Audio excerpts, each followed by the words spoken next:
The official account spoke of an accident. A body that fell from a window. A brief, cold, and apparently definitive report. However, parallel to that conclusion, something very different began to take shape. It was not a government communiqué nor a judicial sentence. It was a collective reaction, silent at first, but increasingly visible. A wave of indignation that swept through Chinese social media and that called into question an essential question. How is it possible that a closed case, shut so quickly, leaves behind so many open cracks? The death of the actor Yu Menglong did not only leave a void among those who followed his career. It also activated a chain of questions that, with the passing of days, began to connect with one another like pieces of an uncomfortable puzzle.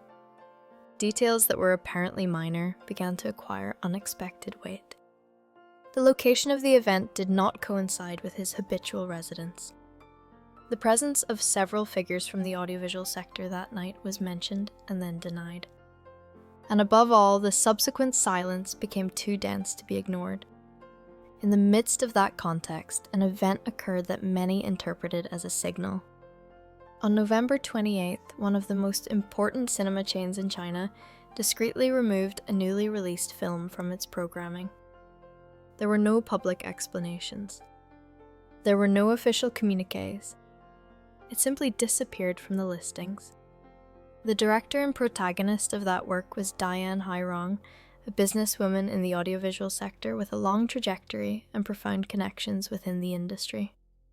One day prior, the film had been presented with great media visibility. During one of the promotional events, upon the mention of Yu Menglong's name, Diane Hairong appeared visibly affected and broke down in tears.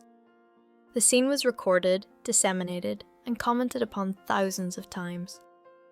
But far from generating empathy, it provoked an opposite reaction. For a considerable part of the public, that gesture was not read as genuine pain, but as a carefully calculated performance. From that moment, the focus ceased to be solely on the death of the actor. Attention shifted toward the mechanisms that surround power in the entertainment industry. Accusations, rumors, and indirect testimonies emerged. There was talk of economic compensations, of silent pressures, and of documents that, according to some, should not have been within the reach of private hands. Each piece of new information, confirmed or not, fed a growing perception that the truth, although officially sealed, had not yet been fully explained. But behind the glamour, the public tears, and the defensive communiques, a deeper question emerges. What forces really operate when a tragedy occurs within a system where capital, relationships, and political influence intertwine? How is the notion of responsibility redefined when the official narrative clashes with collective memory? In this analysis, we will examine every layer of this story. From the first known facts to the subsequent reactions that transformed an individual case into a social phenomenon. Because to understand this episode is not just to understand a death. It is to observe how the world of entertainment functions when it finds itself confronted by suspicion, public pressure, and the weight of unanswered questions. The night Yu Menglong died was officially described as a fortuitous episode. A sudden fall from the window of a high-end apartment. A rapid, almost mechanical outcome that closed the case before the public could formulate questions. However, when observed more closely, that early closure did not bring calm, but a sensation of informational void that expanded with the passing of hours. One of the first elements that sparked unease was the location of the event. The apartment from which Yu Menglong fell was not his habitual residence. This piece of data, which in appearance could seem irrelevant, became the starting point for multiple speculations. Why was he there that night? What circumstances led him to a space that was not part of his documented daily life? In high-profile cases, the simplest questions are usually the ones that cause the most discomfort.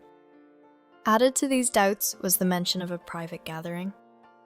According to various versions disseminated on social networks, a dinner or gathering with around 17 people had taken place in that apartment, among them figures linked to the audiovisual sector. Names began to circulate rapidly, and one of the first to react was director Cheng Ching-tong. In a public message, he categorically denied having been present. He stated that he was in Beijing for work reasons and that, at the moment of the incident, he was dining with former classmates. This declaration not only sought to clear his direct implication, but added a visual detail. Cheng Ching-tong underscored that he had worn his hair dyed red for years, which, according to him, clearly differentiated him from the man who appeared in some images of the scene of the event disseminated by internet users. The emphasis on physical appearance was interpreted by some as a legitimate defense, by others as an excessively precise attempt at disassociation. Dian Hairong's reaction arrived shortly after. The businesswoman and director declared that she had never known Yu Menglong in life, and that her name had been dragged into the case in an unjustified manner. From her perspective, the media exposure was causing severe emotional damage, turning her into the target of baseless attacks. In her public discourse, she presented herself as a figure unconnected to the facts, trapped in a storm of rumors she had not provoked. However, in crisis situations, not only do words matter, but also the context and the moment in which they are pronounced. The speed with which these denials were issued, added to the absence of detailed explanations, generated a paradoxical effect. Instead of closing the debate, it amplified the perception that there were layers of information that were not being addressed transparently. Here emerges a key issue for understanding the origin of the controversy. In highly hierarchized industries like entertainment, reputation is not only symbolic capital, but a tool for survival. Immediate denial can be interpreted as an image protection strategy, designed to contain damage before the public narrative consolidates. But when multiple actors adopt this stance simultaneously, the result can be a fragmented narrative that awakens more suspicions than certainties. As the days advanced, analyses elaborated by users calling themselves independent investigators began to circulate. These did not present conclusive evidence, but they did point out temporal inconsistencies, striking silences, and gestures that, under their interpretation, did not fit with a common accident. The figure of Dian Hairong began to occupy a central place in these discussions, not so much due to a direct accusation, but due to her structural position within the system. Dian Hairong was not perceived solely as an audiovisual creator, but as a businesswoman with a network of relationships built over decades. For part of the public, that network represented stability and success. For others, it symbolized the capacity to influence processes that, in theory, should be independent. This contrast fueled a narrative in which every action of hers was analyzed not as an individual gesture, but as a possible manifestation of power.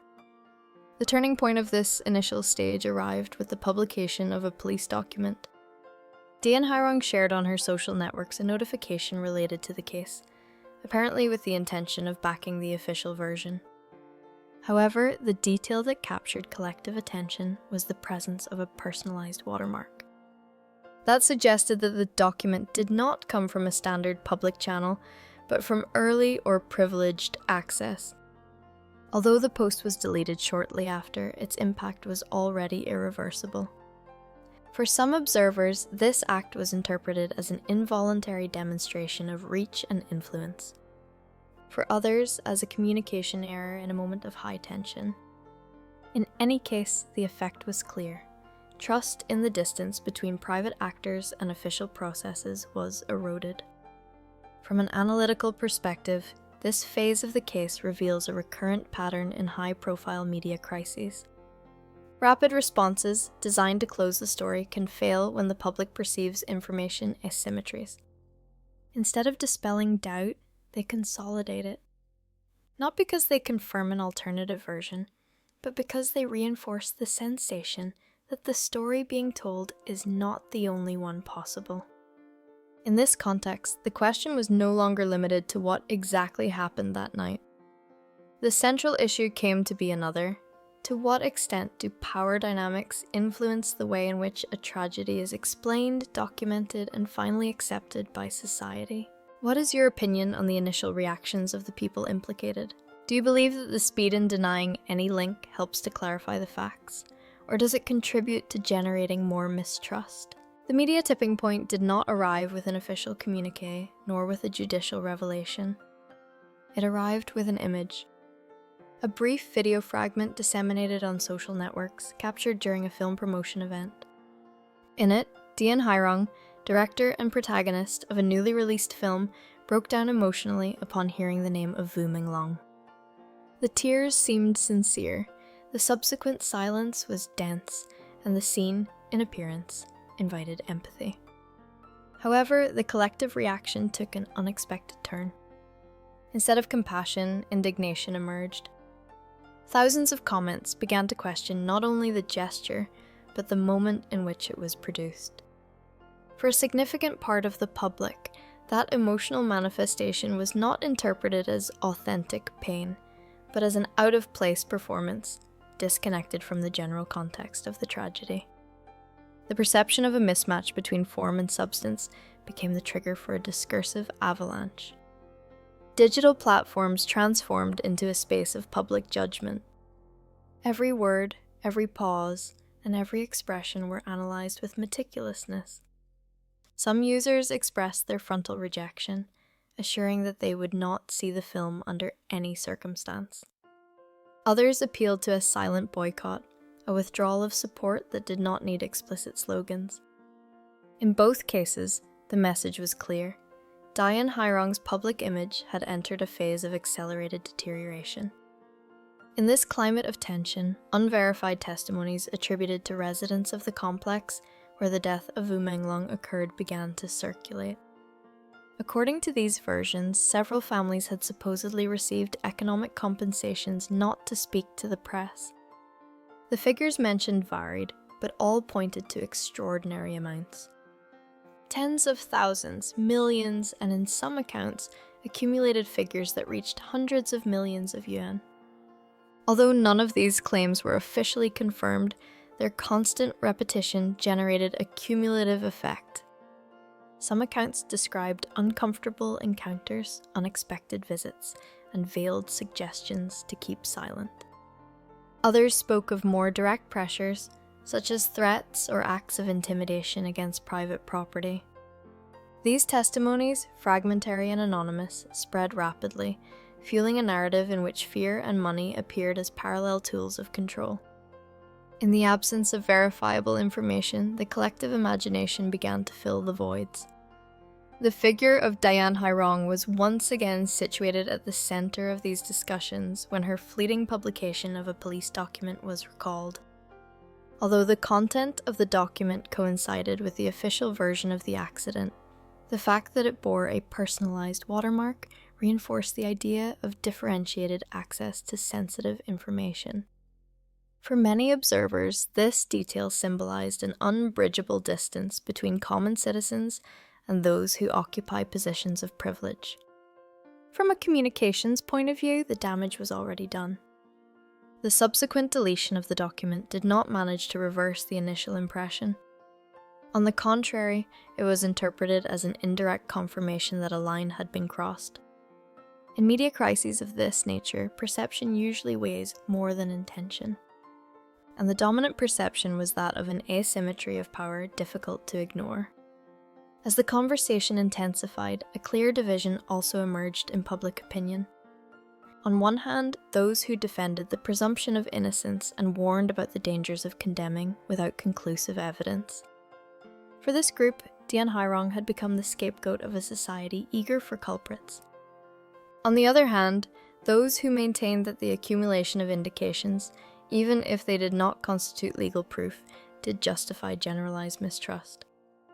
This clash of stances did not only reflect a difference in criteria, but a deeper gap in the relationship between the public and the cultural elites.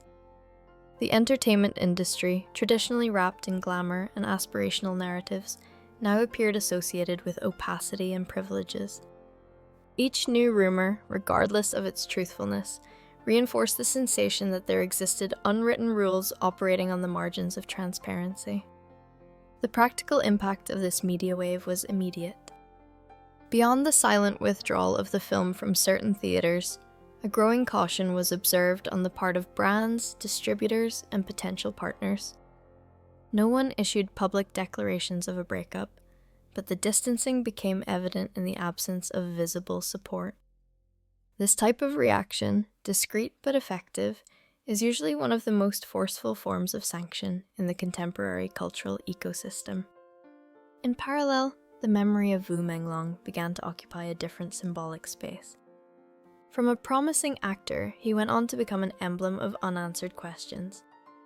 For his followers, keeping the conversation alive was a form of resistance against oblivion. For others, it was a way to demand that investigation mechanisms not be limited to rapid conclusions when human lives are at stake. From an analytical perspective, this phase of the case illustrates how the narrative can escape the control of any individual actor.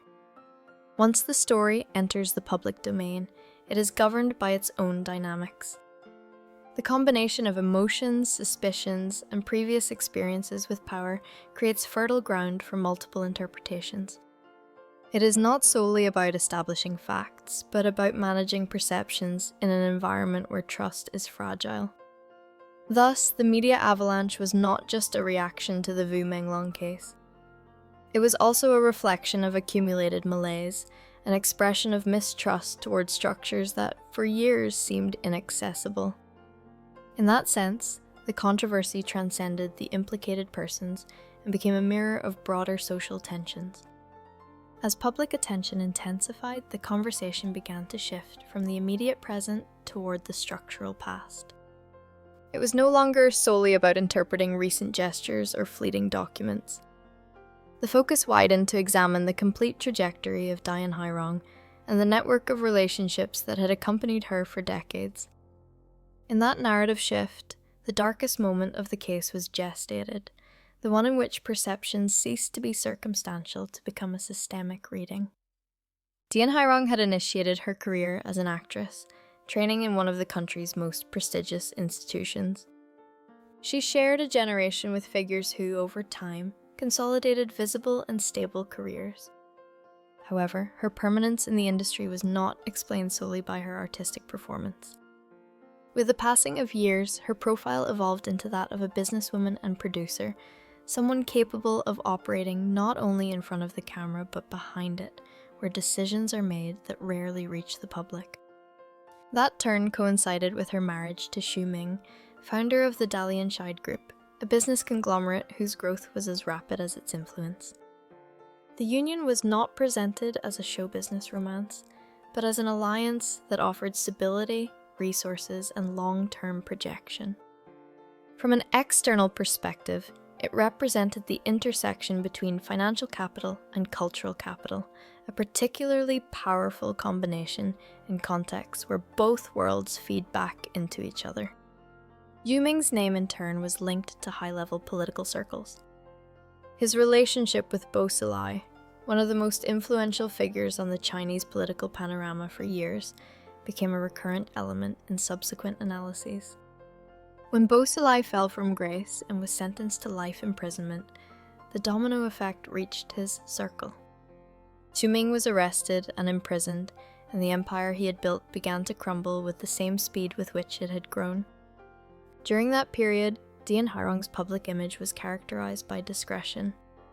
Her appearances were reduced and her discourse centered on private life and the care of her family. For some observers, that attitude reflected prudence and resilience. For others, it was a waiting strategy, a way to preserve her legal and patrimonial position while the environment reconfigured itself. In complex systems, survival is rarely the fruit of chance. The death of Xu Ming in prison marked a point of no return. The official cause was a heart attack, but the moment it occurred, less than a year before completing his sentence, fueled persistent speculations. Beyond the truthfulness of those versions, what is certain is that his passing left a clear void in the power structure surrounding him. It also redefined the distribution of a fortune estimated in tens of billions of yuan, from which Dian Hairong emerged as the principal legal beneficiary. It was in this historical context where the case of Yu Menglong acquired a new dimension. For part of the public, his death could no longer be analysed as an isolated event. It was inserted into a broader narrative where the rise, the fall, and the reconfiguration of power seemed to follow recognisable patterns. Every element of Dayan Hairong's past was reinterpreted in the light of the present, and every silence was read as an implicit confirmation of residual influence. This was the most critical moment, the equivalent to the point of greatest darkness in any story. Not because definitive proofs were provided, but because collective perception reached a threshold from which it was difficult to retreat. The figure of Dayan Hairong remained trapped between two irreconcilable images, that of a creator who claimed to be unconnected to the facts, and that of a woman situated at the center of a historical network of power, wealth, and privileged access. The climax of the case did not arrive with a concrete revelation, but with a silent realization. There were no additional arrests nor communiques that rewrote the official version. What occurred was a transformation in the relationship between the protagonist and her environment. The industry, sensitive to changes in perception, began to mark distance. Explicit supports disappeared. Future projects remained wrapped in uncertainty. Without the need for formal pronouncements, the system adjusted its balances. From an analytical perspective, this outcome illustrates a particular form of contemporary resolution. When legal mechanisms do not advance at the pace of social expectations, other forces come into play. Reputation becomes a field of dispute, and public acceptance becomes a currency as valuable as it is fragile. In this scenario, the power that previously protected can transform into a burden, constantly reminding of its origin. The story of Yu Menglong at this point transforms into something more than a personal tragedy. It becomes a symbol of the limitations of the official narrative when it fails to integrate all dimensions of the context. For those who admired him, keeping the conversation alive is a form of preserving his memory. For society in general, it's an opportunity to reflect on how accepted truths are constructed. The learning that emerges from this phase is not a definitive conclusion, but a warning. In environments where economic, cultural, and political capital converge, transparency becomes exceptional. And when a rupture occurs, even if it does not translate into immediate judicial consequences, it leaves lasting traces. The story remains open, not because possible endings are lacking, but because the central question remains without a complete answer. To this day, the case of Yu Menglong continues without a definitive answer that manages to reconcile the official report with social perception. Legally, the file was closed as an accident. Institutionally, no new investigations or substantial reviews have been announced. However, in the space where collective memory is formed, the story remains open, suspended between documented facts and questions that still find no explanation. The impact of this controversy is not measured solely in legal terms. It manifests in silent gestures, in decisions that do not require communiques or headlines. The discreet withdrawal of a film from the listings, the absence of public supports, the caution of brands and collaborators. All of this makes up a type of consequence that does not figure in penal codes, but which turns out to be equally tangible in practice. It is the reflection of an industry that, faced with uncertainty, opts to protect itself. For Dayan Hairong, the current situation represents a forced redefinition of her public position. Beyond any juridical conclusion, her image remained irremediably linked to a narrative of suspicion. Not because there exists a proven truth that condemns her, but because the accumulation of context, silences, and antecedents created a perception difficult to reverse. In the digital era, reputation does not erode only by what is proven, but also by what one fails to explain with clarity. In contrast, the figure of Yu Menglong has acquired a different meaning with the passage of time. His name no longer refers solely to an interrupted career, but to a symbol of the system's limitations when faced with complex power dynamics. For those who remember him, speaking of him is a form of resistance against oblivion. It is an attempt to prevent a life from being reduced to a line in an administrative report. The lesson that emerges from this case transcends the persons implicated. It reveals the fragility of official narratives in contexts where public trust is limited. It shows how, when economic capital and structural influence enter the scene, the perception of equality before the law becomes questionable. And, above all, it exposes the growing role of public opinion as an actor that, without formal power, can alter the balance of reputations and trajectories.